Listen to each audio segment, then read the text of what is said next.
गुजरात के वडोदरा में ड्रग्स की तस्करी कर रहे एक कपल को पकड़ने में पुलिस को बड़ी सफलता मिली है, जिसमें ड्रग्स के पैकेट महिला ने अपनी छाती पर बांधे हुए थे। वडोदरा की हरणी पुलिस ने बड़ी कार्यवाही करते हुए करीब 41 लाख रुपए कीमत का एमडी ड्रग बरामद कर एक दंपत्ति को गिरफ्तार किया है।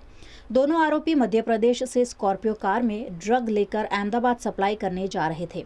गिरफ्तार आरोपियों की पहचान मध्य प्रदेश के मंदसौर निवासी अयूब खान, जमान खान और उनकी पत्नी नाजमीन के रूप में हुई है।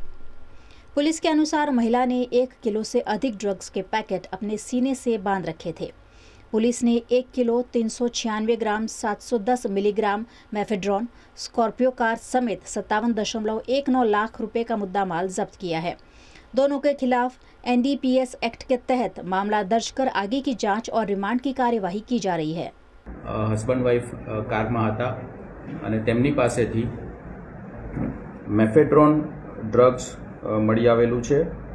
કુલ વજન 1 કિલો 396 ગ્રામ, કિંમત 41,90,130 રૂપિયા।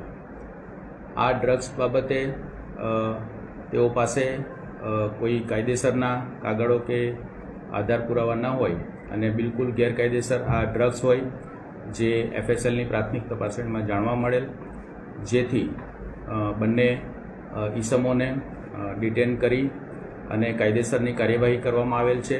તેઓની પાસેથી મોબાઈલ ફોન અને ગુનામાં વપરાયેલ કાર તેમજ મેફેડ્રોનનો જથ્થો વગેરે મળીને કુલ 57,19,630ની કિંમતનો મુદ્દામાલ આ ગુનાના કામે કબજે કરવામાં આવેલ છે।